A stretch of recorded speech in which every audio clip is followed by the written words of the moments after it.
Cenjene obiskovalke, cenjeni obiskovalci.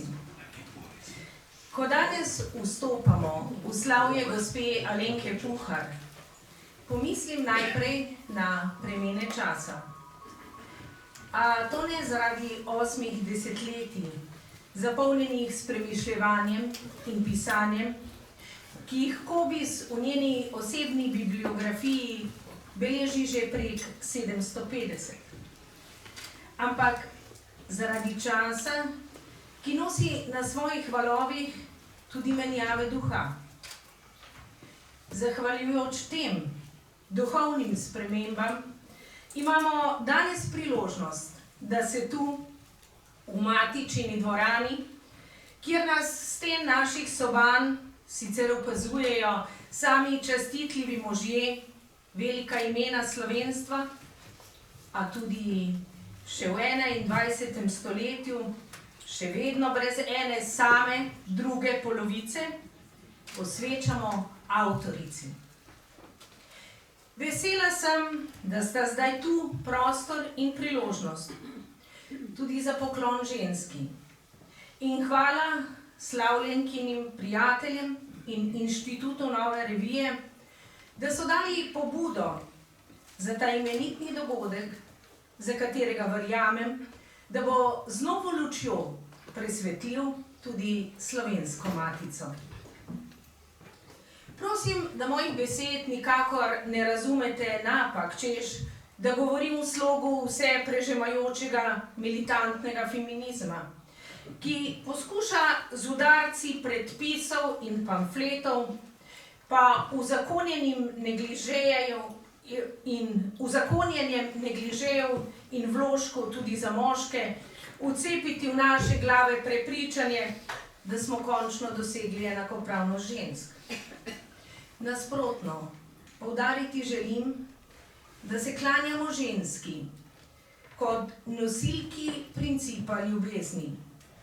Ženski, ki tako neizmerno spoštuje voljo doživeti in biti slehernega posameznika, ne glede na njegovo generacijsko ali politično pripadnost, njegovo prepričanje ali spol, da postaja ona sama glas vseh tistih, ki jim je bila pravica do dostojnega žitja in bitja odvzeta, ki jim je bila odvzeta pravica dogovoriti in ustvarjati zgolj in samo zato, ker so se bodisi ponižno uklonili volji do moči ali bili kaznovani, ker so verjeli, da je resnico, kakor so jo doživeli, treba vendarle pričevati.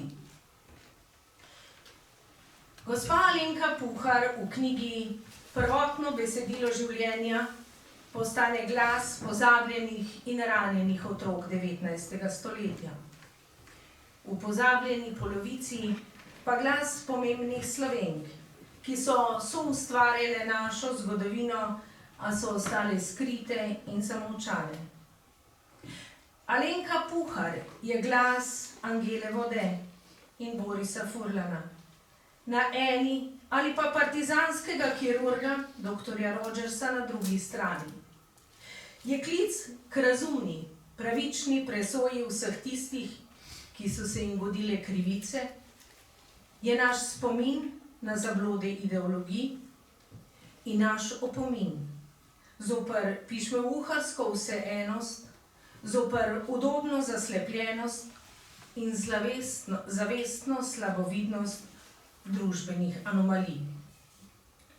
Je tista, ki v slovenski družbi do skrajnosti razsprti med zločinom in kaznijo, poskuša verjeti v resnico in jo vztrajno iskati. Je tista, ki v kocbekovski razpetosti med strahom in pogumom, ne glede na preteče sodne posledice, izbira pogum.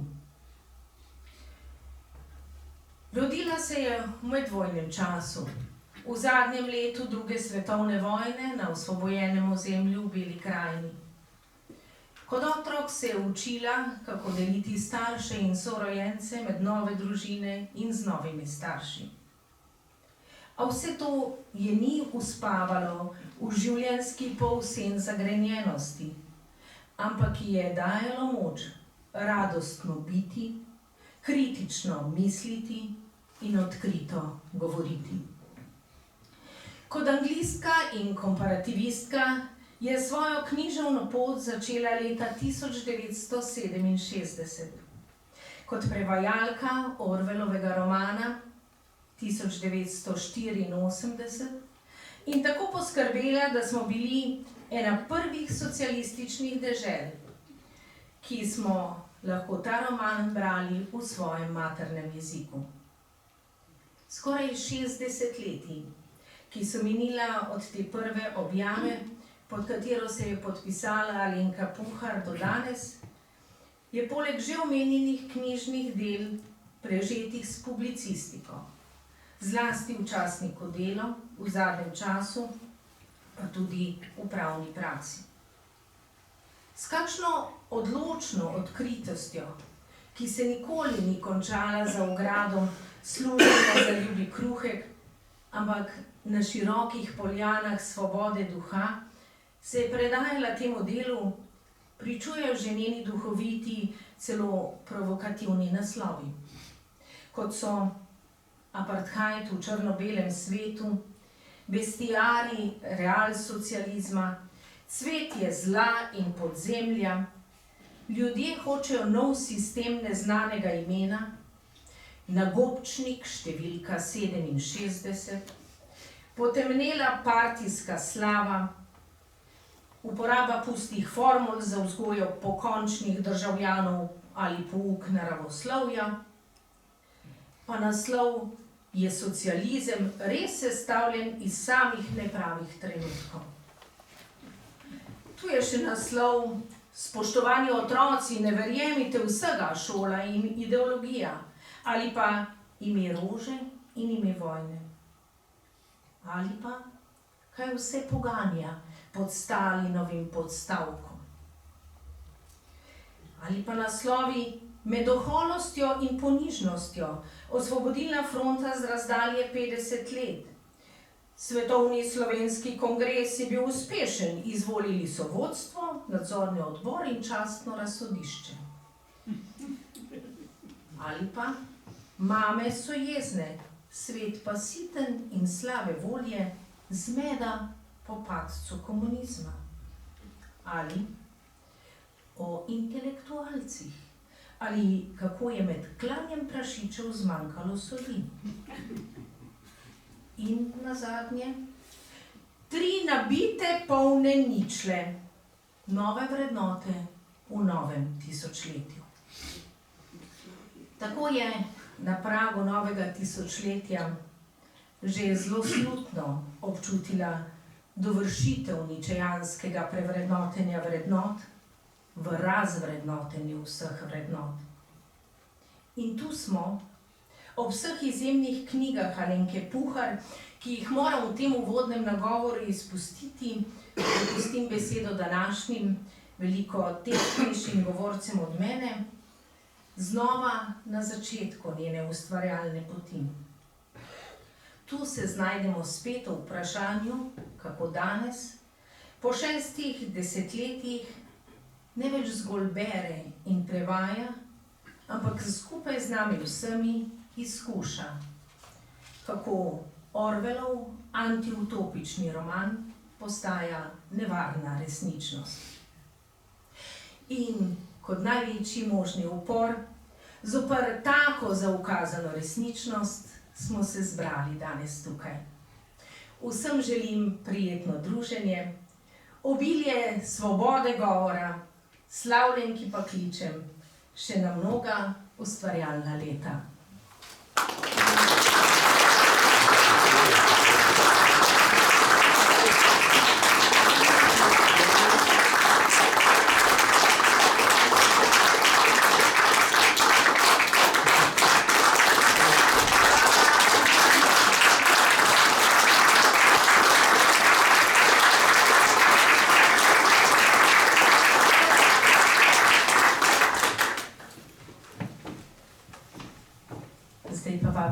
besedi profesorja dr. Dimitrija Rupla.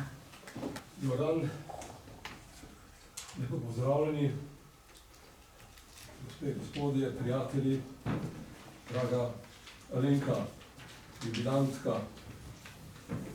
Za Alenko Puhar spadala v generacijo, ki je bila rojena v revolucionarnih oziroma socialističnih časih. Vendar sva se postopoma navzela dvomov in pripomb, ki so naju oddaljevali od za tiste čase deročih in rušilnih ideoloških tokov. Nekega lepega dne sva se, upam, da lahko uporabim dvojino, znašla sredi protitoka, ki naju je na koncu določil za oporečnika in postavil v družbo privržencev samostojne in demokratične države. Kot rečeno, za Alenko Puhar spadala v isto generacijo. Srečevala sva se v študentovskih časih, nato pa tudi na straneh knjig in revij. Leta 1983 so se srečala prevajalka in avtor spremne besede v knjigi 1984, tiste knjige, ki je bila že omenjena, Georgea Orwella, nato pa seveda v Novi reviji in pri novih oporečniških nastopih. Alenka je ob 7. obletnici zadeve 57, to je bilo leta 1994, uredila posebno številko Nove revije, ki se je imenovala Ampak. Na koncu te številke najdemo Alenki spis prispevek k anatomiji politične gonje. Takrat smo bili prepričani, da so stari časi minili enkrat za vselej. No, posebno pozornost zasluži knjiga Alenke Puhar o Angeli Vode iz leta 2004, ki je bila, naj mi bo dovoljeno reči, namreč Angela Vode, smrtno resna feministka.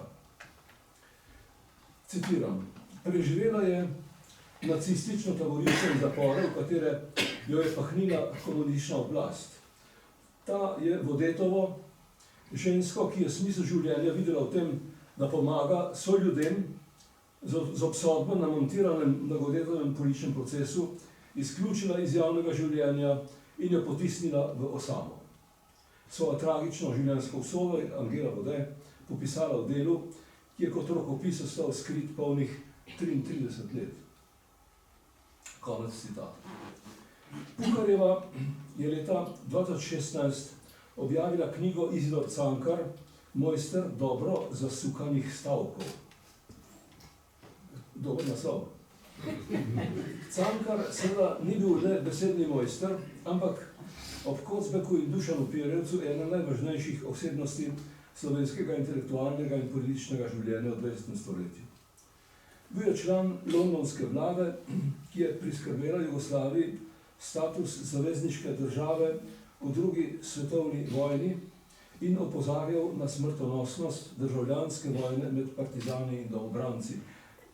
Dejstvo, da je londonska vlada podpisala 1. januarja leta 1942 tisto znamenito listino o državah Združenih narodov, zaveznic v Združenih narodih, to je relativno neznan podatek, bil pa je seveda izjemno pomemben za kontinuiteto države.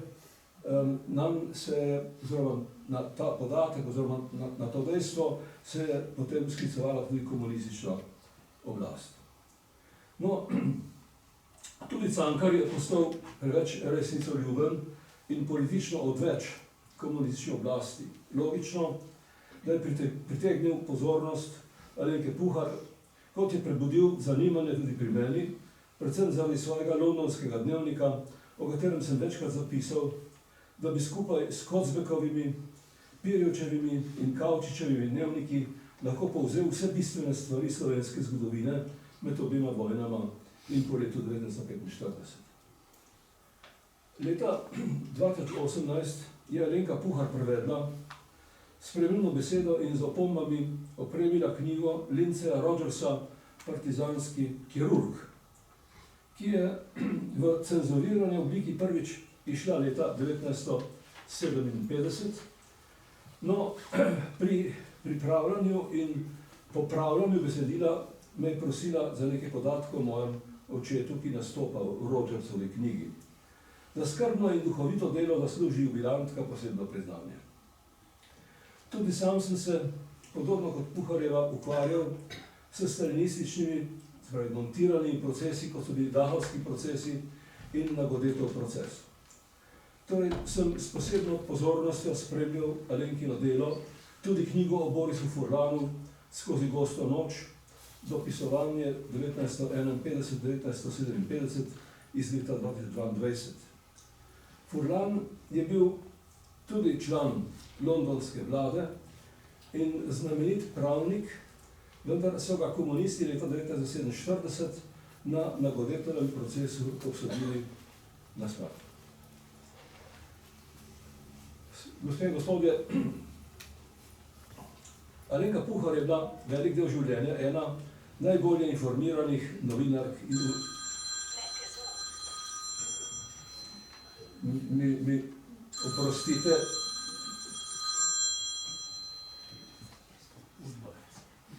Pokliči nazaj.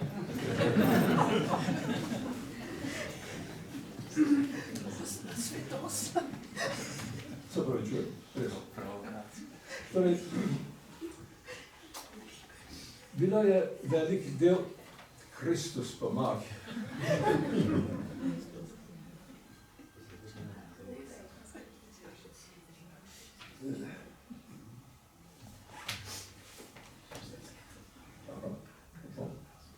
Da sem ukrotil to mašino. To je zato, da ne bi povedal o informiranosti. Nekdo ima informacije, da je to Bila je treba. ena najbolje informiranih novinark in urednic, kar še posebej velja za njeno pisanje in urejanje v ljubljanskem delu. Žal je tisto poslanstvo, ki sta ga Delo in Alenka Puhar opravljala v korist resnicoljubnega pisanja pred osamosvojitvijo, v novejšem času usodno pešalo, dokler se nista resnica, ki jo spoštuje Puharjeva, in poročanje Dela preprosto razšla. Naša jubilantka se je opredelila za pravo stran zgodovine. Žal, nasmeh, kot ga je imenoval Lojze Peterle, nasmeh zgodovine. Žižek danes v enem članku govori o nasmehu usode, ki da je opešal. Torej, žal, nasmeh zgodovine vse bolj ugaša. Smehlja se, jaz se opravičujem, da imenujem to ime, smehlja se Elonu Musku, recimo. Ne glede na to, se bo Alenka v prihodnjih desetletjih trudila, da se vrne na smeh zgodovine. In tu mislim, da je primerno citirati Franceta Prešerna. Eno pesem, ki je splošno znana, ampak mislim, da spada zraven. V sovražnike z oblakov roduna našega trešči grom in tako naprej. Edino sreča sprava, k nam nazaj se vrnejo. Otrok, kar ima slava, no to je zdaj malo problematično.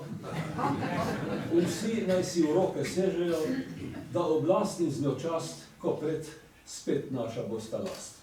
Hvala lepa.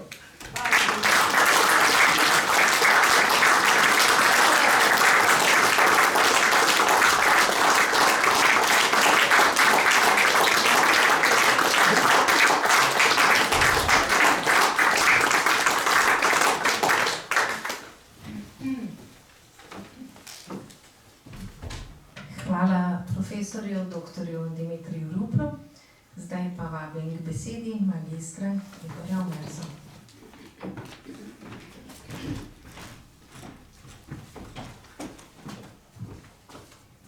Hvala, spoštovani, hvala občinstvo, spoštovana slavljenka.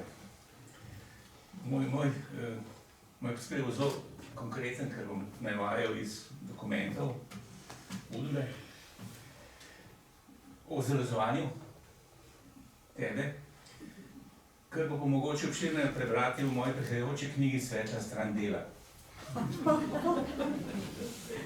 Bosta pa dve, ena je že temna stran, druga tudi temna stran, tako da bo pa tudi svetla, zaradi takih ljudi in enih redkih novinarjev, kot je bila Alenka Puhar. Veliko je zapisal o njej, koliko je pa manjka, pa ne vem, ker je zaradi ogromnega uničenja udbovskega gradiva, ki ste ga ukazala Ivan Eržen, šef slovenske udbe, in pa Tomaž Ertl, takratni notranji minister, v zadnjih izdihljajih nedemokratičnega socialističnega režima se je toliko uničilo, da ne vemo. Ampak največ se je uničevalo zadnja leta, tako da je verjetno zelo veliko uničenega o zalezovanju Alenke Puhar. Alenko je tajna politična policija, se pravi imenovana po modelu Udba, zalezovala pod kodnim imenom Priloga. Verjetno zato, ker si bila novinarka v Sobotni prilogi. Tu bom navedel, kot že rečeno, samo nekaj teh tajnih poročanj o njej. Prvič se pojavi Alenka 80. januarja 80, dober teden potem, ko so v Titu amputirali nogo in se je začelo njegovo z vsemi možnimi arcnijami in aparati zadrževano umiranje. Nič čudnega, da se ta tajna informacija, ki je bila dostavljena slovenskemu komunističnemu vrhu Avblu, Popitu, Kučanu, Krajgerju, Dolancu in Marincu, pretežno ukvarja z, citiram, komentarji, reagirani in pojavi v zvezi z zdravstvenim stanjem predsednika Tita. In te zvezi potem nadaljujejo. Gregor Tomc je v zvezi s trenutno situacijo v domovini dejal, da bo za nekaj časa opustil vsakršno aktivnost. V primeru predsednikovega odhoda namerava z nekaj prijatelji vsaj za 10 dni v vikend Petra Lovšina, kjer bi se dogovorili, kako bi se povezali z vsemi opozicijskimi skupinami, tudi z emigracijo, ter nekaterimi skupinami oziroma strojami v partiji in socialistični zvezi. O vseh pomembnih dogodkih ga seznanja sestra Alenka Puhar, novinarka Dela. Dalje. Tajna informacija, 12. september 83, podpisan Nik Sekula. To je bilo poslano v Beograd na zvezno udbo. Izvemo, da je bila avgusta tega leta uvedena pomembna, citiram, obdelava priloga zoper slovensko FSPN in novinarko stanujočo v Ljubljani, ker se že dalj časa povezuje z nekaterimi vidnejšimi anarcho-liberali iz kroga Nove revije in podpira stališča pobudnikov odprtega pisma o usmerjenem izobraževanju. Torej lahko na temelju tega dokumenta natančno vidimo, kdaj se je rodila priloga, se pravi kodno ime zalezovanja Alenke Puhar. Se jaz mislim, da je v tej dvorani kar nekaj ljudi, ki so bilo kodno nadzorovani, recimo med drugim tudi recimo Dimitrij Rupel. Dalje, v strogo tajni usmeritvi udbe za leto 1984 najdemo tudi Alenko, citiram, prioritetno na celotnem območju vse Slovenije ter v določenih primerih tudi na območju ostalih republik in v tujini intenzivno operativno spremljati aktivnost nosilcev registriranih zadev. Eva, to je kodno ime zalezovanja Franka Adama, Zmaj, Grega Tomca zalezovanje, Negativ Dimitrija Rupla, Priloga, seveda gre za Alenko, Kritik Taras Kermaunder, ter njihovo povezovanje z pomembnejšimi zvezami doma in v tujini. Se pravi, tukaj se pojavlja že v skupini najbolj nevarnih, da tako rečem, pa najbolj zalezovanja vrednih posameznikov oziroma posameznic. Dalje. Vasja Novak je sestavil 18. junija 1984 tajno informacijo, v kateri s pomočjo sodelavca Kaktusa, to je bil Dušan Biber, zgodovinar, se pravi sodelavec udbe, opisuje prihod novinarja BBC Georgea Fodorja v Ljubljani. V tem udbovskem papirju se omenja tudi Alenka, citiram, Fodor se je zadržal pri Kaktusu do 24 ure, sestala pa sta se še naslednjega dne. Preden sta se poslovila, je Fodor še omenil, da bo obiskal v Ljubljani Alenko Puhar, kateri naslov in priporočilo za razgovor je dobil že v Londonu. Ne vem koga, ne. Morda se boš ti kaj spomnil, da bi bil to, ki bi te v Londonu priporočil. Kaktus mu je na kratko ocenil Puharjev, to je pa zanimivo, za katero je dejal, da je zaletava in vsekakor ne dovolj premišljanja, ter da naj Fodor kaj pove o stalinizmu, ki ga ona vsekakor ne pozna in verjetno bo njemu kot tujcu bolj verjela. Se pravi, Alenka Puhar, ki je tisto leto izdala Orwella, prebrala Orwella in živela v stalinizmu, v njegovih nasledstvu, bo nekega tujca ne bi spoznala, zaletava Alenka ne bi spoznala, kaj je to stalinizem. Dalje, omenjene Alenke sem pričakovano našel v 124-stranskem udbovskem letnem poročilu, citiram, kot osrednja osebnost v strukturi meščanske desnice, zdaj oni anarcho-liberalce preimenujejo meščansko desnico, se je v letu 1984 uveljavila Alenka Puhar, se pravi kot osrednja osebnost, ki je stopala tudi zaradi svoje agresivnosti in sovražnosti. In zdaj pa poglejte, o čem je ta sovražnost. Po začetnem angažiranju le pri peticiji za ukinitev smrtne kazni in v skupini tako imenovanih alternativnih novinarjev se je po beogradskih dogodkih uveljavila še kot pobudnik in gonilna sila skoraj vseh solidarnostnih akcij meščanske desnice v Sloveniji za beogradsko skupino obtoženih pripadnikov meščanske desnice. Tako je ona avtor 2 peticij in novoletnega voščila s provokativnimi nastopi je sodelovala na raznih tribunah in simpozijih, izredno dobre stike navezala s somišljeniki v Beogradu. Srđi Popoviču je predlagala Draga Demšarja, ta je bil kodno zarazovan kot zavesa, za skupino odvetnikov Mijanoviću, to je eden izmed obtoženih v Beogradu in tako dalje. V letu 1984 je Alenka Puhar postala tudi članica uredniškega odbora Nove revije, zelo pomembna pa je bila njena vloga tudi pri populariziranju Orwellove knjige 1984, katere prevajalka je bila. To je to tvoje sovražno delovanje in agresivno obenem. Dalje, 6. marca 1986, udbovska informacija, naslov, aktivnost priloge, se pravi Alenki. Izdelal jo je udbovec Bojan Mestek s pomočjo vira minerala in s kontrolo telefona. Citiram, priloga se pritožuje, da jo bodo premestili na področje znanosti, ker se na to najmanj spozna, prav tako pa ji bodo s tem zaprli pot do sobotne priloge dela. Dalje. V škatlah o Kučanovi, predsednikovi dejavnosti, se najde dobrih 100 strani tajnega teksta z naslovom Značilnosti novih družbenih gibanj v SR Sloveniji. V tem obsežnem tekstu se Alenka pojavi pogosto, poleg tega pa se tu najde tudi njena biografija. Izvemo, da je Alenka polsestra Gregorja Tomca, rojena 22. februarja 1945 v Črnomlju, hči slikarja Franceta Miheliča, studirala v Ljubljani, malega 23, diplomirala in tako naprej, zaposlena kot novinarka ČGP Delo. V letu 1977 Puharja odšla na izpopolnjevanje na področju novinarstva v London. Puharja je sodelovala na sestanku članov za boj proti smrtni kazni v Beogradu leta 1983 in sestavlja skupaj z Jašem Zlobcem, tega so pa kodno zarazdovali pod imenom Trockist, in Markom Uršičem in sestavlja peticijo proti smrtni kazni. Sodelovala je na posameznih tribunah v Beogradu pri zbiranju podpisov za spremembo 154 člena Ustave SFRJ, sestavlja je odprto pismo v zvezi s prepovedjo oziroma omitvijo uvoza tuje literature skupaj z Matevžem Krivcem, njega so zarazdovali kot členkarja, in z njim sestavlja peticijo v zvezi z zaprtimi anarcho-liberalci v Beogradu, je podpisnica pobude za ustanovitev sekcije novinarjev za spremljanje aktualno političnih zadev v okviru Društva novinarjev Slovenije in med glavnimi akterji neformalne skupine novinarjev, aktivna pa naj bi bila tudi v klubu Lilit. Preko polbrata Gregorja Tomca pa je uvrščena tudi v delovanju sekcije za socialna gibanja ter delovnih skupin za ekološka in mirovna gibanja, poleg številnih stikov Puharja s slovenskimi novinarji in beogradskimi anarcho-liberali. Vzdržuje pogoste stike s Božidarom Slabšakom, zveze z Beogradom Matevžem Krivicem, Spomenka Hribar, kodno nadzorovana kot filozofina, Zoe Skušek Močnik, Vanjo Brišček, Jašo Zlobcem. Z novinarji ostalih jugoslovanskih revij v zadnjem času je pa aktivna tudi v uredništvu Nove revije. To je ta življenjepis v tem tekstu, ki ga je dobil tudi predsednik, šef komunistov, takrat Kučan.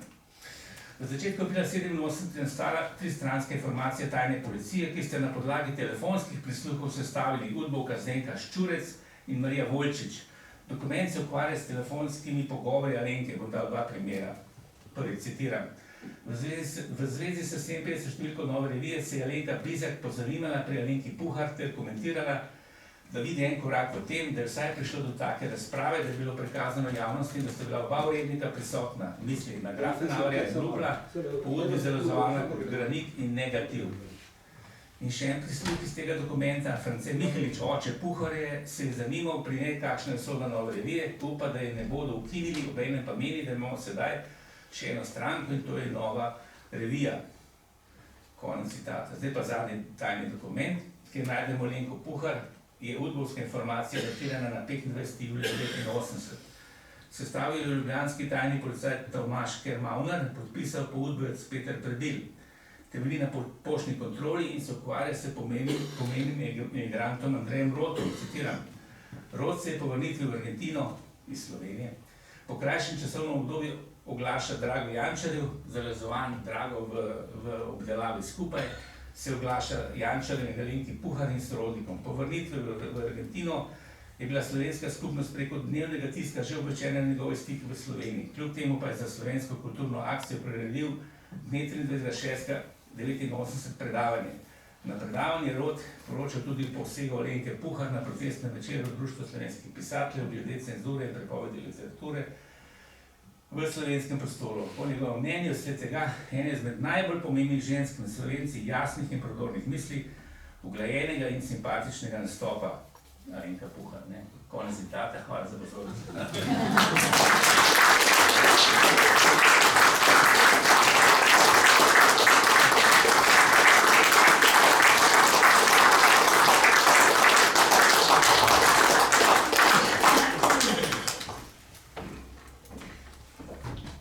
Hvala magistru Igorju Merzu.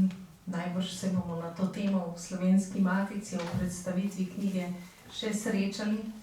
Zdaj pa vabim prijateljico Alenke Puhar, urednico Nelo Malečkar, da spregovori nekaj misli.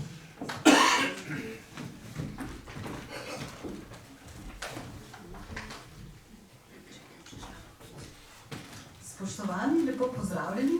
Želela bi povedati nekaj besed o knjižnem ustvarjanju Alenke Puhar, ki, kot vemo, ima za seboj, kar kot bi ona rekla, čeden kupček. Beseda čeden jo poistovetim z njo in mnogo besed, ki jih je spet upeljala v naše življenje. Skratka, avtorica je mnogih unikatnih in prelomnih knjig, nekaj je bilo že omenjenih, nekatere bodo ponovno omenjene in mislim, da bomo vsi skupaj sestavili mozaik tega ogromnega publicističnega ustvarjanja Alenke Puhar. V moji zavesti je Alenka med tistimi avtorji, ki znajo vedno znova presenetiti, ali z novimi informacijami, ali z novo perspektivo in interpretacijo posamezne osebnosti ali teme. In to od vsega začetka. Prvič sem naletela na njeno ime leta 1982, ob izidu prelomne in odmevne knjige Prvotno besedilo življenja.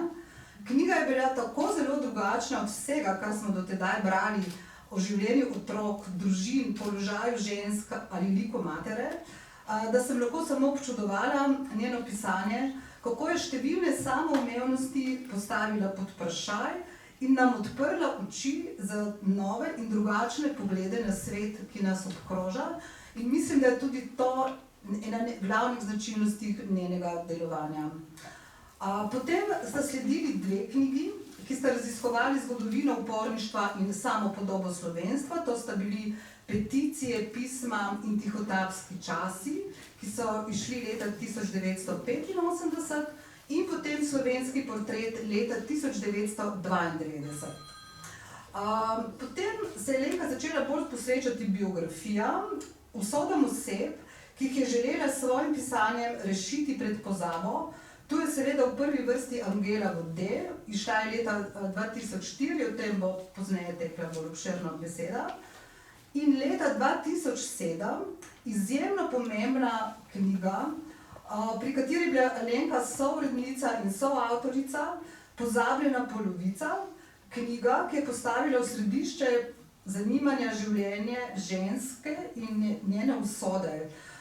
Ta knjiga je posredovala javnosti več kot 120 portretov žensk, ustvarjalk, pomembnih na kulturnem, gospodarskem področju 19. in 20. stoletja. Doživela je 2 ponotisa in potem po njej nastajajo razni derivati. Naprimer knjiga Nepozabne ali posamezne knjige, ki podrobno osvetljujejo življenjsko pot posameznic. Pozabljena polovica pa je gotovo temeljni kamen za vse tovrstne knjige. Moški so bili pač že stoletja prej del javnega življenja, ženske pa so si morale to šele izboriti. Tudi Alenka je včasih, ko je začela svojo poklicno pot, vstopila na pretežno moško področje, se pravi v svet prevajanja, novinarstva, politične angažiranosti, pisateljevanja. Ampak 50 let pozneje od njenega vstopa v naš kulturni prostor je marsikaj drugače, tudi zaradi njenega delovanja in zaradi njenega vzgleda. No, za založbo Mladinska knjiga, ker delam kot urednica, pa je Alenka izjemno dragocena sodelavka pri knjigah, ki izhajajo v zbirki Album. Gre za biografije pomembnih osebnosti iz naše kulturne zgodovine in Alenka je sodelovala pri mnogih od njih z idejami ali svojimi prispevki. Do zdaj je šlo 15 knjig, 2 od njih pa sta v celoti njeno delo, in sicer Mira Mihelič, družinski portret, družinska slika z gospo. Sem prinesla pokazati 2 knjigi, zato ker se mi zdi, da sta manj v naši zavesti kot recimo biografija Angela Vode in druge. In da vidite, kako ogromno delo in težko delo je to. In druga, Izidor Cankar, mojster dobro zasukanih stavkov. Ta je bila pa že prej omenjena. Samo na hitro povem, kaj pomeni biti spiritus agens take knjige, kot je bila Alenka. Ona idejno zasnuje te knjige, potem je napisala biografijo, povabila soavtore, se pravi še druge avtore, ki dopolnjujejo portret glavnega portretiranca, poišče fotografije, komentira dokumente, fotografski material in seveda je to povezano z ogromno raziskovalnega dela, zbiranjem arhivskega gradiva in ogromno sposobnostjo empatije, ker ob rekonstruiranju življenjske zgodbe glavnega junaka ali junakinje zaradi tega zaživi pred nami v vseh odtenkih svojega značaja in usode, tako da so njene biografije vrhunske, tudi zaradi interdisciplinarnosti. Vse informacije, ki jih Alenka zbere ob osebnosti, ki jo raziskuje, nadgrajuje s svojim znanjem z področja psihologije in zgodovine. In zaradi številnih detajlov in drobnarik, ki jih vključi v svoja biografska dela, se te knjige berejo kot dobri romani. Recimo Izidorja Cankarja, omenjamo ga zato, ker je bil tudi del delovanja Slovenske matice v prihodnosti, je opisala kot profesorsko-pikolovskega, natančnega, zahtevnega, izrazito inteligentnega, rad je debatiral, imel je velik čut za dolžnost, ostro je znal formulirati kritike, vztrajal pri formalnih oblikah lepega vedenja, svetovljan, vedno lepo oblečen. In potem cel ta zaokroži, cel ta dramaturški lok, njegovo zgodbo, od mladega Izidorja, igrivega, smisel za humor, do starosti, ko je postajal čedalje bolj mrk. Vmes pa seveda se je zgodilo življenje za veliko konteksta zgodovine. In to, kar je dala naslov knjige, velja tudi za Alenko Puhar, je mojstrica dobro zasukanih stavkov in zna z njimi 1000 koščkov povezati v pronicljivo zgodbo. Zadnja biografija, če nisem še kaj spregledala, pa je šla leta 2019 pri kulturnem društvu Tabor, v vročem soncu von Pelina ob stoletnici pisateljice Mimi Malenšak. In za zaključek mogoče samo še to, da je Alenka Puhar z vsem tem svojim publicističnim in raziskovalnim delom velja zanjo tako kot za vse te osebnosti, ki izhajajo v tej zbirki Album ali v biografijah Alenke Puhar, da bi bilo slovensko 20. stoletje zelo drugačno brez njenega pisanja. Njena izjemna dela na področju kulturne in zgodovinske publicistike opozarjajo na tisto, kar je bilo v zgodovini pozabljeno ali zamolčano, ali preprosto pomagajo ohranjati spomin na velike osebnosti naše zgodovine. Tako da, draga Alenka, v svojem imenu in imenu založbe se ti zahvaljujem za tvoje dosedanje unikatno delo, ki je shranjeno v mnogih knjigah, in želim tvojim dobro zasukanim stavkom z veliko vsebine srečno pot še naprej. In tukaj ena drobnarija, en derivat, ki sem prej omenjala, ena drobna knjižica, zgodba Ede Piščanec.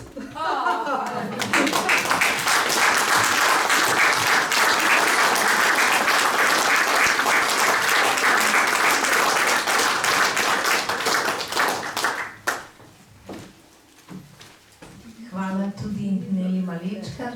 Zdaj pa vabim k besedi režiserko Majo Vajs, s katero je gospa Alenka Puhar, današnja jubilantka, intenzivno sodelovala zlasti pri pripravi filma o Angeli Vode. Več pa bomo slišali v nadaljevanju. Izvolite.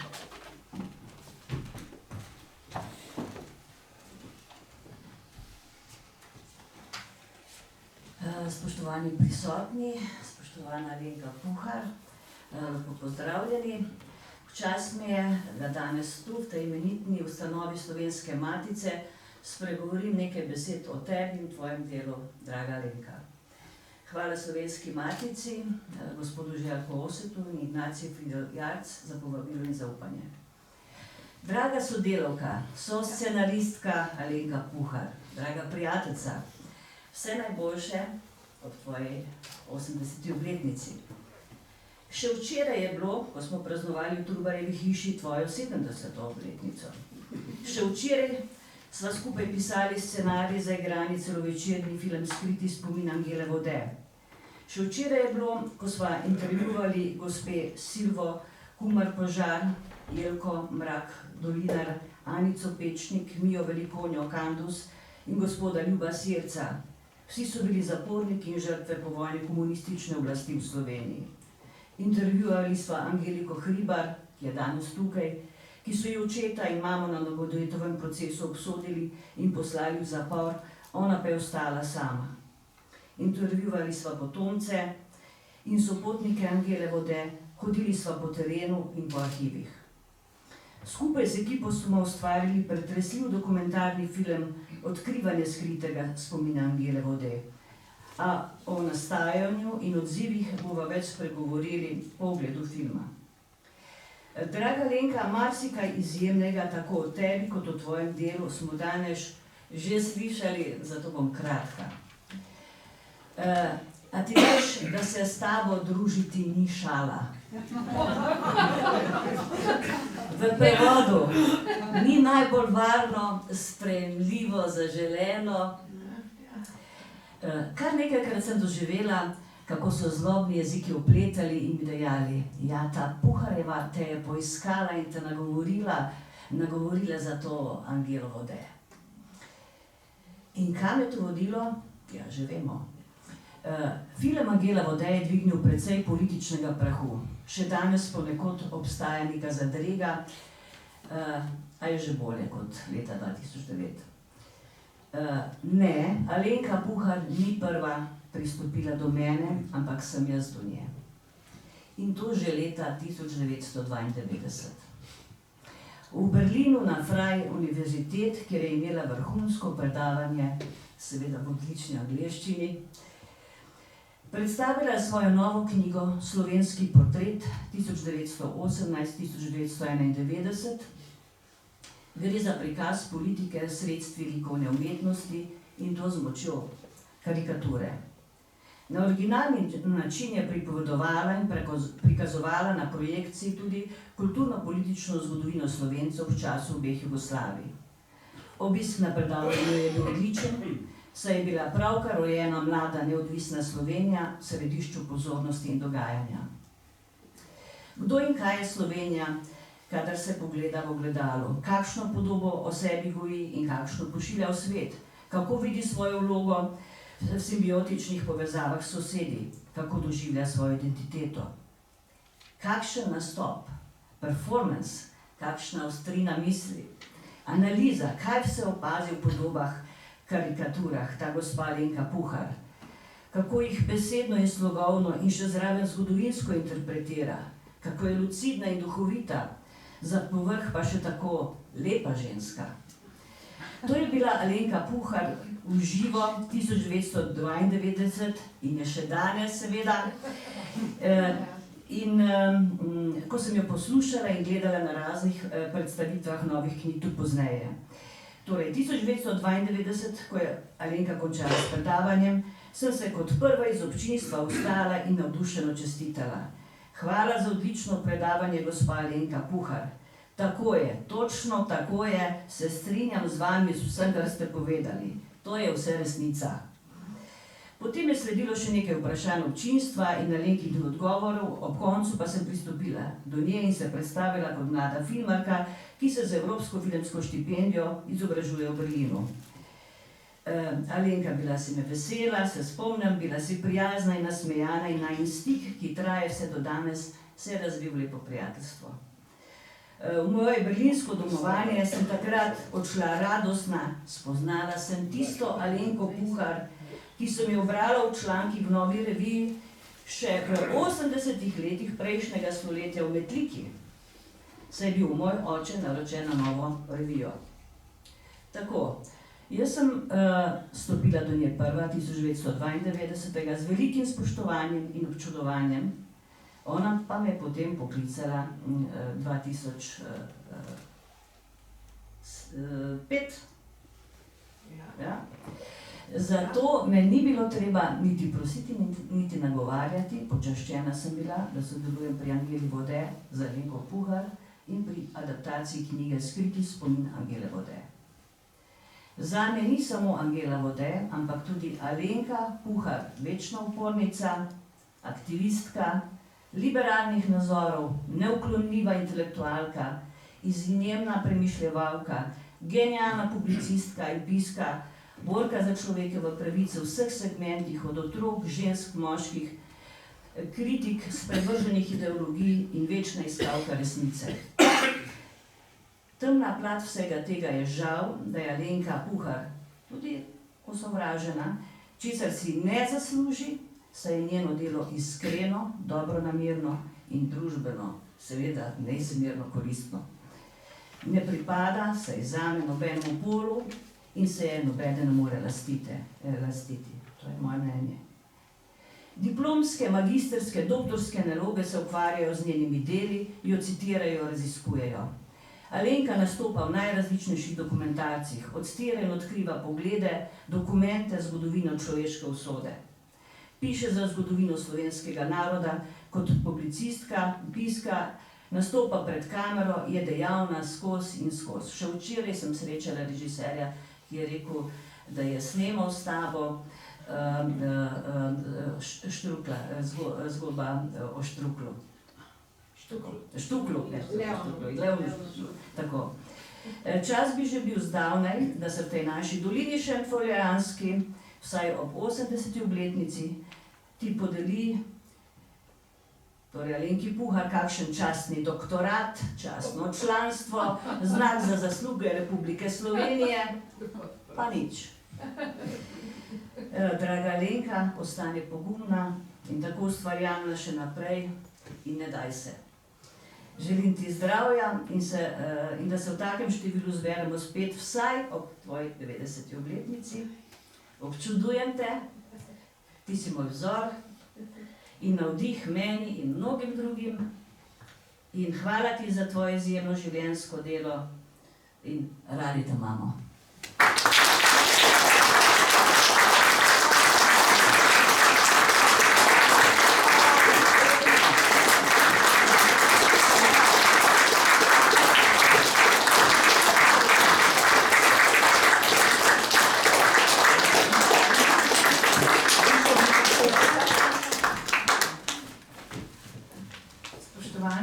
Ostajam danes izjemoma brez besed, nekaj zaradi toliko hvale, kot sem je slišala na svoj račun, to pa presega vsa moja pričakovanja.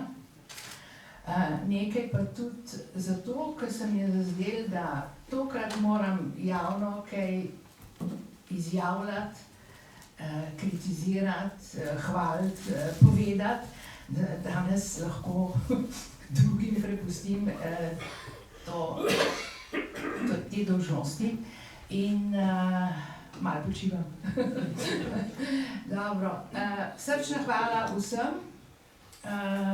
Meni je nekoliko nerodno, da imam že toliko let in da mi govorijo o častitljivi starosti in tako naprej. Veste, to ni prav prijetno. Zavzdihnem in rečem, kaj čmo. Eden od tistih, ki so mi čestitali, je rekel, da to pravzaprav pomeni, da sem zadela pravo srečko, da sem prišla do 80. leta. In to mi je dalo misliti na nekoliko melanholične misli in podatke. Ko sem zadnjič pred 2 letoma, natanko 2 leti sta, konec februarja 23, tukaj le predstavljala neko delo Borisa Furlana in Stašo Furlan skozi gosto noč, natanko 2 leti od tega. Je bilo to 2 dni potem, ko je umrla moja sestra, Mojca Tomc Zupančič, in bila je mlajša od mene. No, in potem sem šla pogledat ta imena, ki stojijo v mojem življenjepisu, tudi v vabilih, ki jih je matica pošiljala naokoli. Moja mama, Helena Puhar, je umrla stara 47 let in pol. Njen mož, Egon Tomc, je umrl, ko je bil star 55 let. Mira Mihelič, ki je bila poročena z mojim očetom, je bila stara ob smrti 72 let. No, v tej zbirki mojih staršev je edino France Mihelič bil korenina in je segel čez 90 let. In upam, da bom šla po njegovi poti, vsaj kar se tega tiče.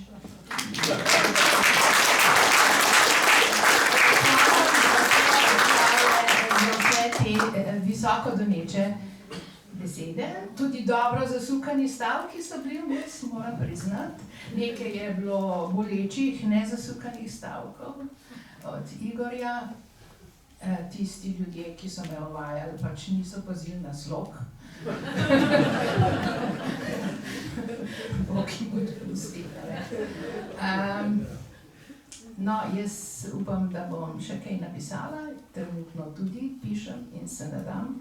In upam, da bomo še kdaj imeli priložnost se pogovarjati o kakšnih stvarih, ki sem jih naredila. Hvala vam.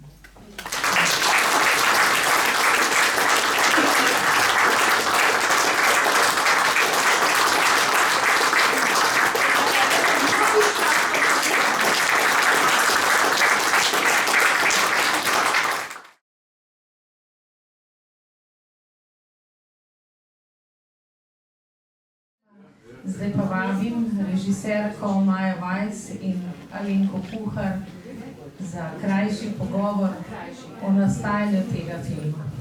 Maja, ti imaš prvo besedo, pa glavno besedo. Jaz bom tukaj tretja violina. Ja, v bistvu bi rabila nekoga, ki nam bi slišal. No, sin znamenitega violinista pravi, da ni tretja violina. Viola.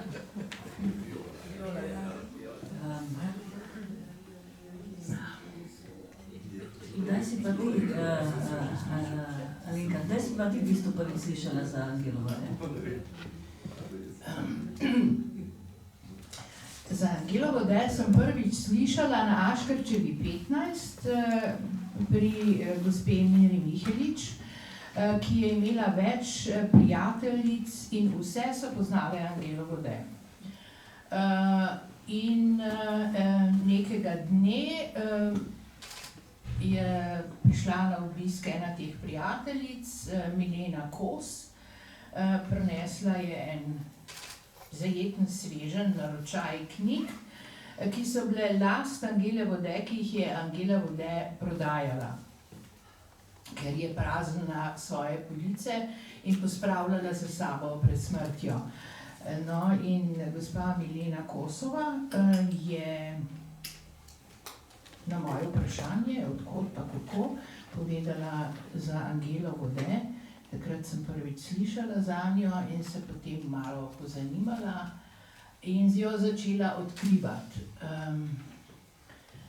Bila sem najprej presenečena, ker to je bil čas, ko sem jaz raziskvala zgodovino otroštva na Slovenskem in mi je bilo nenavadno, da tako znamenite pedagoginje, ki je toliko napisala in naredila za drugačen odnos Slovencev do otrok, jaz nič ne vem. No, in to je bil eden prvih primerov, ko sem se zavedla, a ne, kako so ljudje lahko ne osebe, a ne. Ljudje, ki so vendarle nekaj pomembnega dosegli v življenju in o njih ni ne duha, ne sluha. No, jaz sem prvič slišala za Angelovo odejo od Mirjam Mihalčič-Hladnik, ampak za Skriti spomin in za to knjigo pa seveda od tebe.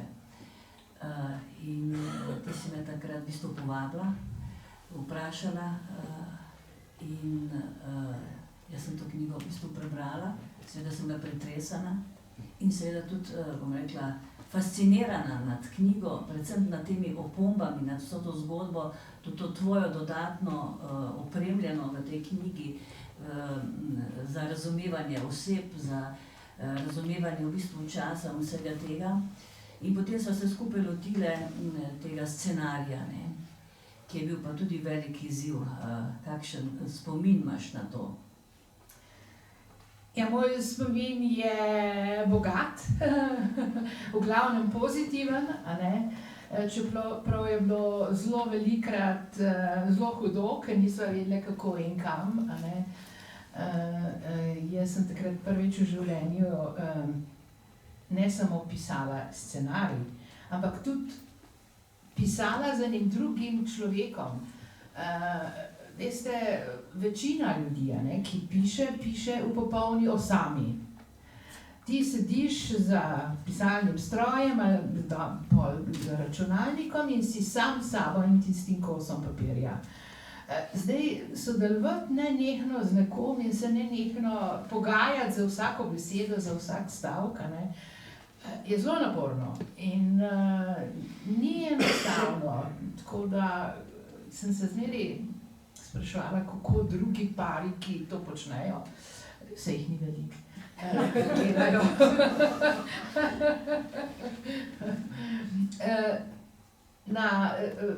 Torej, kar se tiče samega pisanja, saj veš, naredili sva veliko verzij, do nekaterih so bili tudi na televiziji odklonilni in potem je bilo treba popravljati, potem so pripeljali še eno tretjo osebo in tako naprej. To je bilo zelo komplicirano življenje, tako da, kakšne spomine imaš pa ti na to?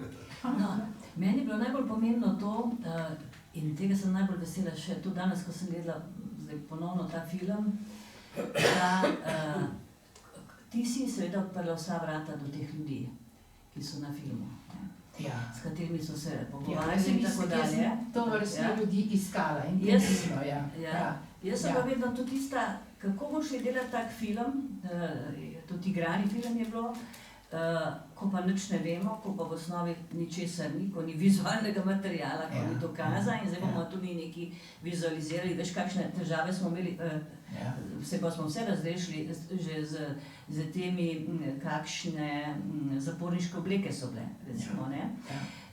Ampak skratka, da pričevanja morajo nekako, in to se je potem izkazalo vse, a veste, vse, tudi v filmu, ne samo kar je v knjigi od Angelove, tudi vsa ta pričevanja zapornic, tega boš seveda še več, kot je v tem filmu noter, podkrepljuje, je eno drugo in ne moreš reči, ni bilo res, ne. Torej, ne moreš reči, to je samo knjiga, ki jo je nekdo napisal, ne.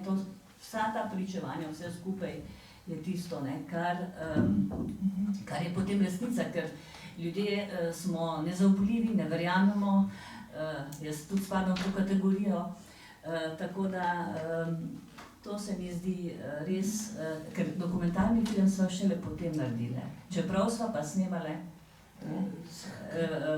Hkrati. Ja, tako, tudi ta pričevanja. Tudi so bile zapornice, ki niso želele sodelovati, ker so se še vedno bale in ne bi o tem govorile. Za njih ni bil še ta čas bi rekli, demokratičnega prostora in vsega tega, da bodo zdaj pač razlagali, kako je bilo v komunističnih zaporih po vojni. Ne? Ja. Tako da... Če lahko na kratko rečem, to je res ena od fascinantnih zadev te družbe in tega zgodovinopisja in sploh želje po spoznavanju preteklosti. A verjamete, da do današnjega dne za nobeno od teh oseb z Nagodetovega procesa nisem našla niti ene fotografije. Vsi so bili fotografirani ob aretaciji. A veste, to je to, kar v ameriških filmih mugshot, a ne? Ko so bili aretirani, so jih odpeljali recimo na Poljanski nasip, tam je bila opravljena telesna preiskava in na to je sledilo tipično policijsko fotografiranje. S tablico na prsih. In za vsaj 10 let po vojni, za vso to množico, to so tisoči aretiranih ljudi, teh fotografij ni. Jaz ob vsaki možni priliki postavim to vprašanje kakšnemu zgodovinarju, ki se vendarle s tem ukvarja, ali je to kje videl, kje to je, kateri arhiv to hrani, in jih zmeri znova spravim v zadrego.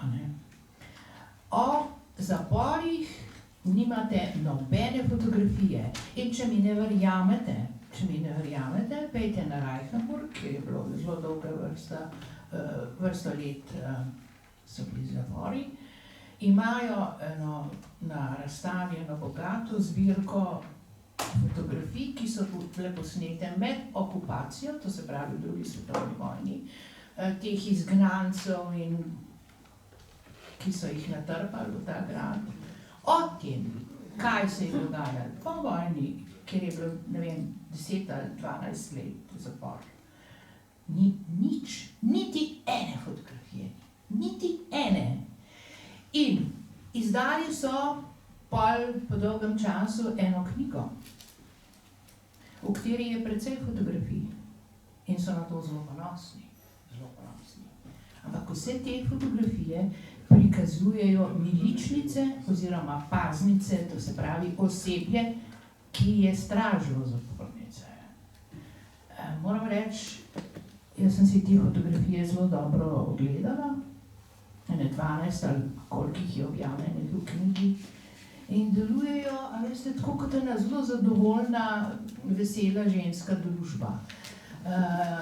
Sedijo in se prijazno nasmehnejo fotografu, potem igrajo odbojko, dobile so nove uniforme in tako naprej.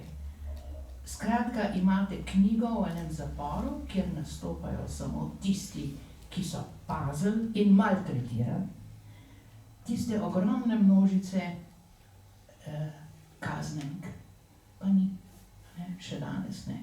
A lahko znova povem, kako težko je delati film, ki mora vizualizirati vse to, pa ne veš niti osnovnih stvari, o oblekah, o rutah, ali ruta sprednje zavezana, ali zadnje zavezana, in tako dalje. No, to povem, ker je bil to eden osnovnih motivov, da smo medve šle delati, da sem jaz tako iskala zaprte gospe in da sem od njih želela zvedeti najbolj preprosta, če dovolite, bom rekla, najbolj butasta vprašanja. A veste, kakšen je bil pograd, kam so šle lulat, oprostite, iz česa so jedle, ali je res, kar je napisala recimo Angela Vode, da je morala za zajtrk sedeti na tleh dvorišča in spiti tisto kavo. Veste, a je to res? Nobenega posnetka ni, ki bi to potrdil. Ko se tega spomnim, me še danes prime sveta jeza. Ko sem to prvič prebrala, bila sem bistveno mlajša kot danes, sem se usedla na tla In na tleh popila kavo, da sem videla, da sem občutila, kako je moralo biti tem zapornicam, ki so na ta način začenjali dan. Ja, tako da to je bilo seveda tudi veliko raziskovanje za celotno ekipo in študiranje in tako dalje, kar je pa seveda tudi v ustvarjalnem procesu nekaj zanimivega in lepega. No?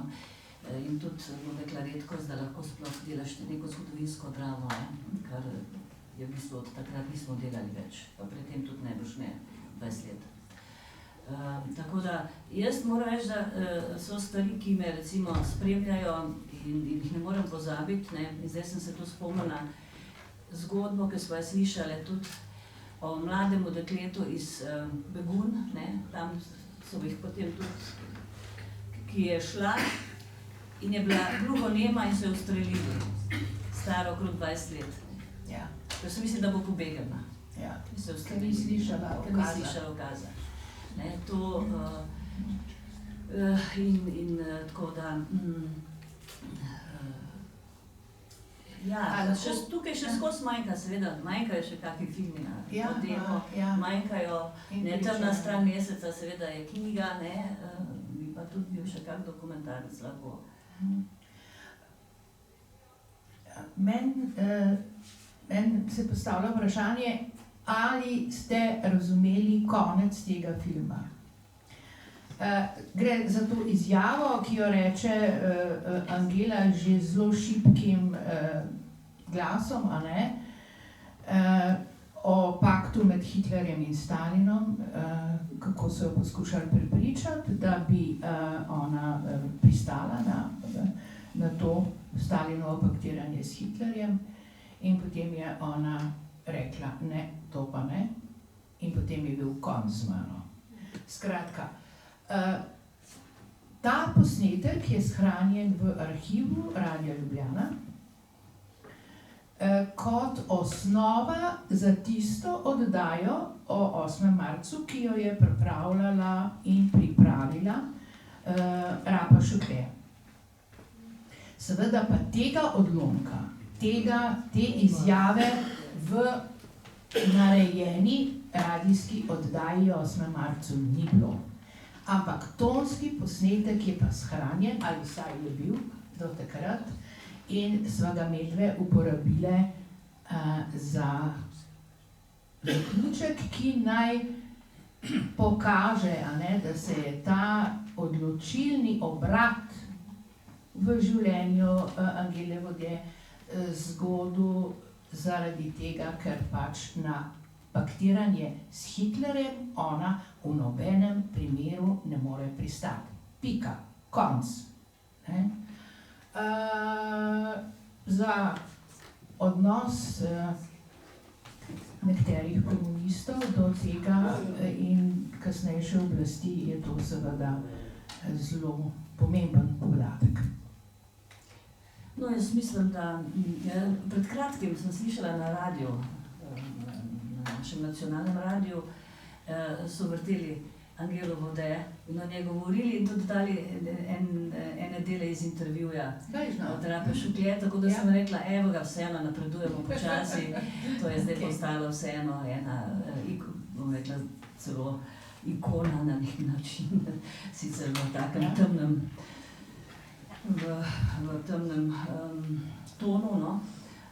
Tako da upajmo pa tudi na kako ponovitev, ne, mislim pa, da je že dolgo ni bilo prikazano, je pa seveda ta oddaja skozi na voljo v arhivu RTV Slovenija, tako da je javno dostopna in si jo lahko vsako gleda.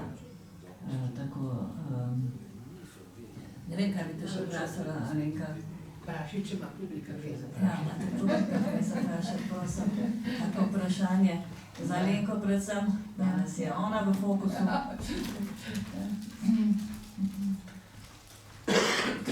Lahko tudi izven, bom rekla, te zadnje teme, tudi kakšne druge, mogoče, Alenka, kaj zdaj pripravljaš? A moram to povedati. Pripravljam nekaj kratkih stvari, pa eno zelo, zelo dolgo in obsežno. No. Rada bi napisala eno pošteno knjigo o Georgeu Orwellu. če rečem pošteno,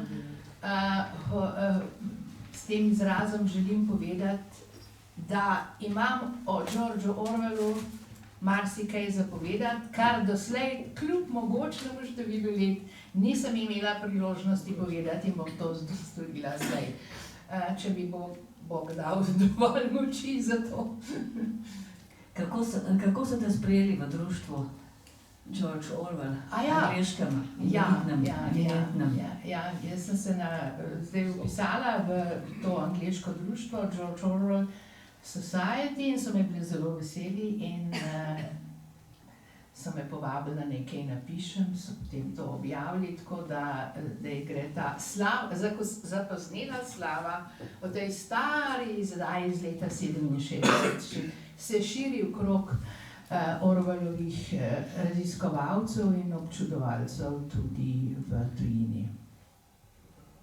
Mogoče še izkoristila priložnost spomini na suženjske dni Angela Vode, torej to, kar niso hoteli objaviti v tistem zborniku Ravensbrück, bi bilo fajn tudi, da se objavi, da bomo urednico tudi, tako da malo tudi na njo naslavljamo.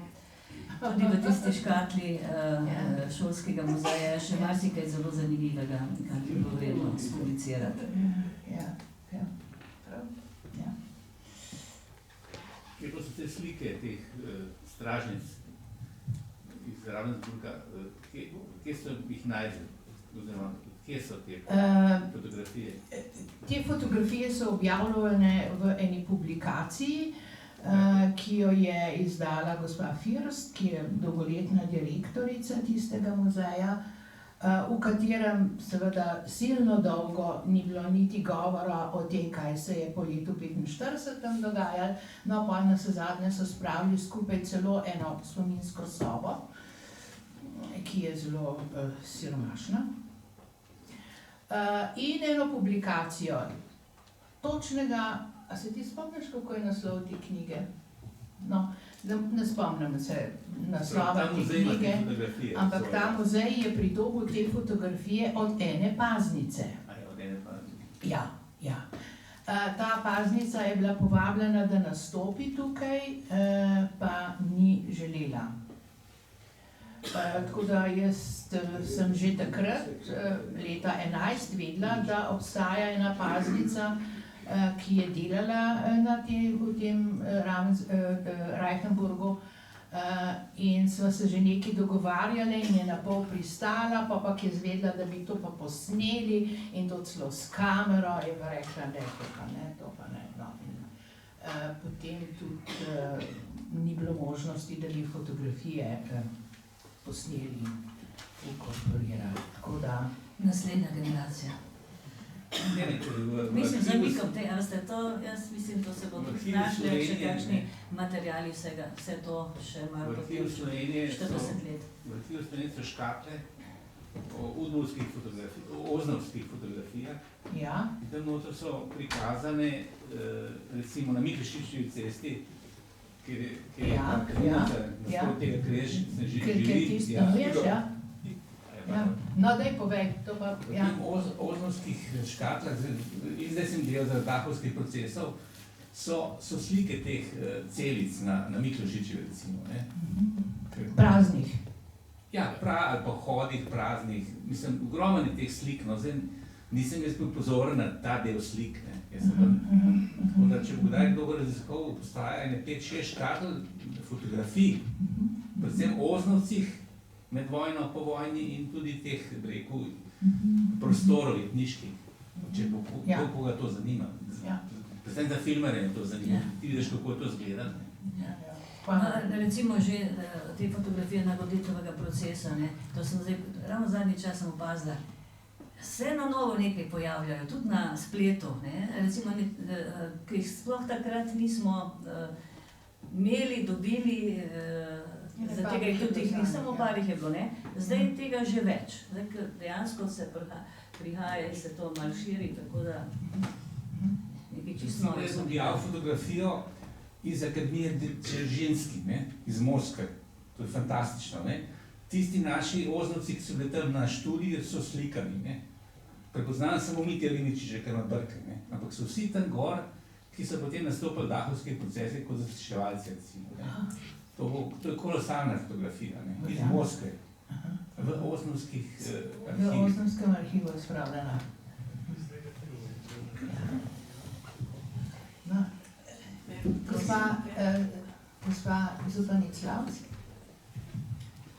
Iskrene čestitke in res globok poklon za soživljenjsko predanost naši Alenki, za plemenitenje slovenske družbe, za obujanje spominov na vse pohojene, tlačene, zatirane, zamolčane, izbrisane iz spomina, za vse te neosebe.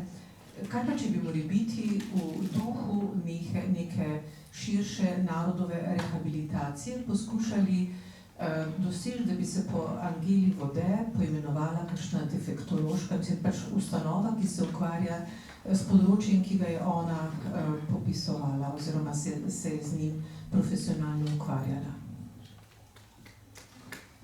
Ja. Hvala Zvonka.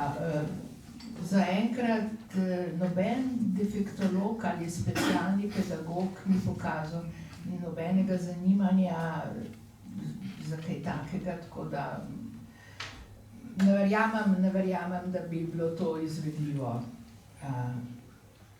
Dajmo poskusiti. Hvala. Ja. Dajmo skupno pobudo, Slovenska matica, nova revija, pobuda srečanja, mislim, tako, za razmisliti, brez pobude ni ničesar. Ja.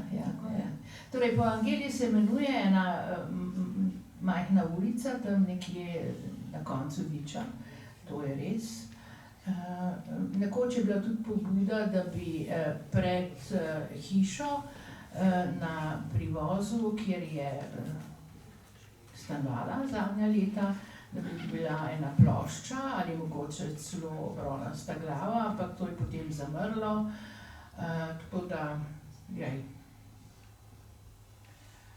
spomeniki so v Sloveniji velike težave, čeprav vem, obstaja ena sama spominska plošča, ki opozarja na povojne zapore in to je v Škofji Loki, mislim, da drugače, v Ormožu, na pobite otroke.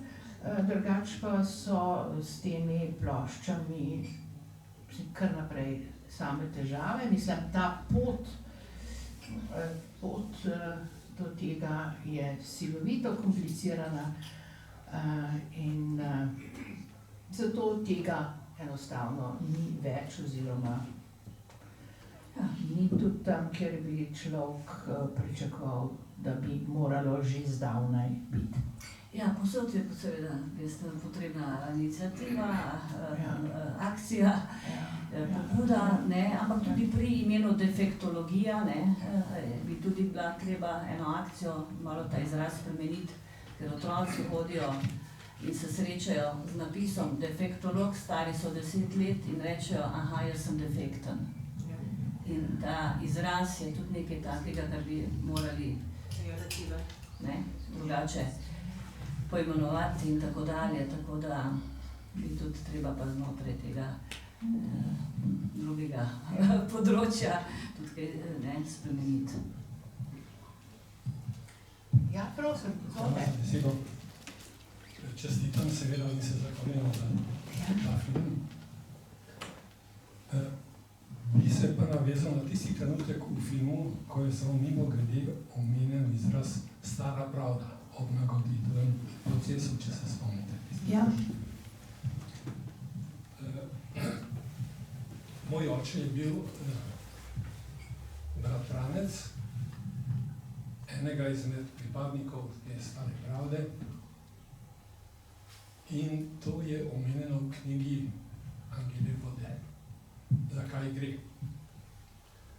Ob ustanavljanju Osvobodilne fronte je bilo še več skupin, ki so bile potencialno mišljene kot sestavina Osvobodilne fronte. Ena izmed njih je bila tudi Stara pravda.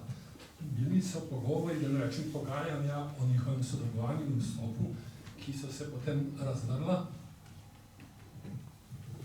In to se je seveda vleklo potem skozi ves čas kot skupina, ki je nezanesljiva, da ne rečem, še kaj hujšega stališča partije, kako so na to delali. Med tem je bil torej tudi bratranec oziroma bratranec mojega očeta iz Semiča, stara stranska vas pri Semiču. Pisal se je Anton Oven. Ja. In v knjigi, v Tetovo knjigi izrecno piše, da ko je prišlo do tega razdora in ko je on, ki je imel svoje, bom rekel, je bil sumljiv pravzaprav že iz predvojnega časa, pa tudi vojnega, ko se je hotel umakniti iz Ljubljane domov v Semič. In ga je ona svarila pravzaprav, ker je že vedela, da je pač na piki. On je kljub temu dol šel, bil tam, potem pa na začetku leta 42, nekaj takega, so prišli zvečer pol in je izginil na Brezovi Rebri. Brezova Rebr je bilo partizansko taborišče tam v bližini Semiča, o katerem se je še marsikaj drugega slišalo hudega. In tam je on izginil. Ampak, pazite, glede na naslov te knjige Skriti spomin, jaz za vse to ozadje ob stari pravdi nisem nič vedel poprej, ko sem bil mlad. V naši hiši doma se je sicer govorilo o Semiču, tudi o Antonu Ovnu, vendar tudi, da je kar nekako izginil, niso hoteli starši nič o tem govoriti, niso hoteli, kot se temu reče, obremenjevati nas mladih z nekimi hudimi rečmi. In potem pa se tudi o takih priložnostih šele razkrije, kaj vse je bilo in da so to neke, bom rekel, iskre pod pepelom, ki ob takih priložnostih še malo zažarijo tudi v naši generaciji. Hvala.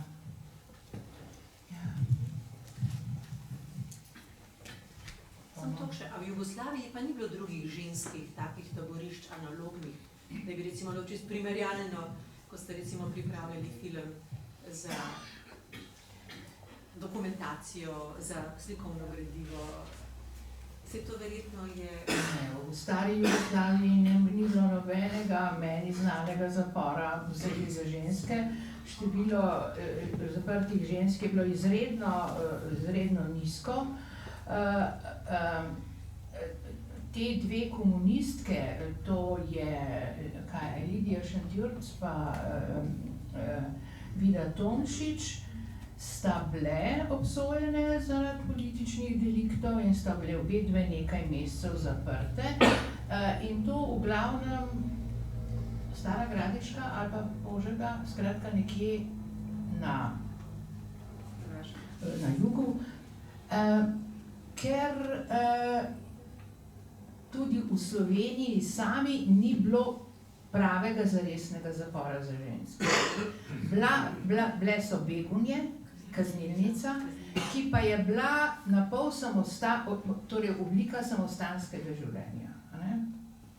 Ni bilo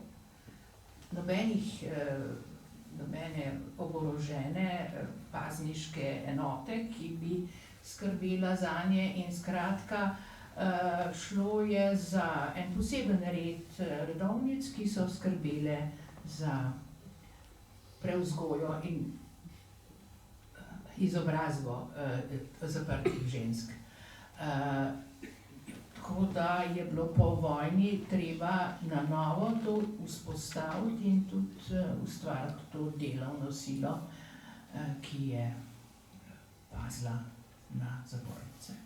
Torej, tudi tukaj je šlo tako kot podobno recimo pri redovnicah, ki so bile v bolnišnicah, za podobno stvar, da so bili Slovenci bolj papeški od papeža, da so bili pač bolj, kako bi rekla, dosledni in do konca šli. No, več v Sloveniji so, edino pri nas so redovnice 8. marca 1948, ki so bile negovalke, edine medicinske sestre. Mi smo imeli manj kot 150 civilnih medicinskih sester pred drugo svetovno vojno, in je bil dekret, da se morajo v 2 urah preobleči v civil ali zapustiti bolnišnice in mi smo ostali brez vsakega negovalnega osebja. Ampak to samo v Sloveniji. A ne?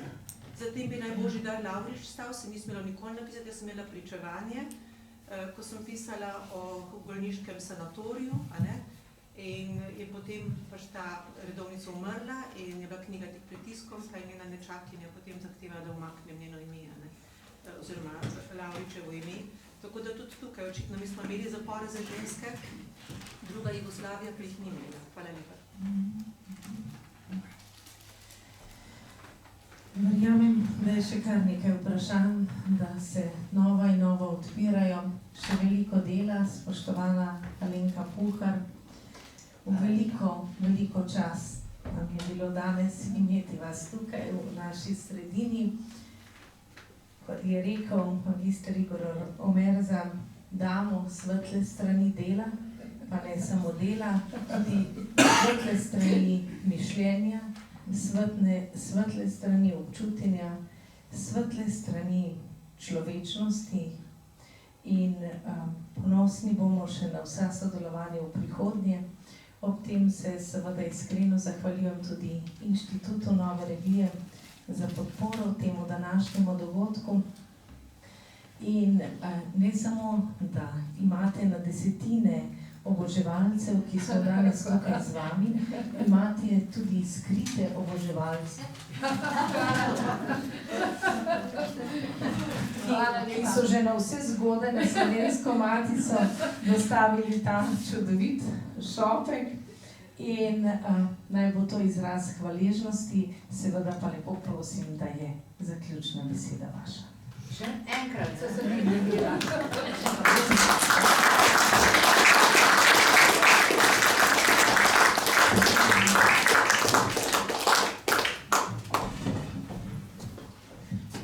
Ne vem, ne spodobi se dvakrat tistega govora imeti, enega sem že imela, ali preveč zahtevate od mene.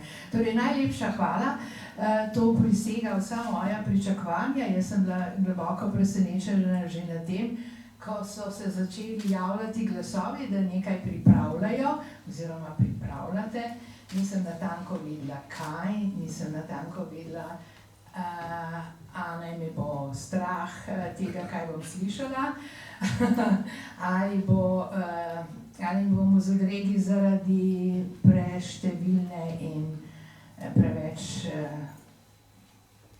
kako bi rekla, žmohtne hvale. Vesela bom, če boste kdaj prišli še na kakšno predstavitev, kakšne publikacije, kjer bom nastopala.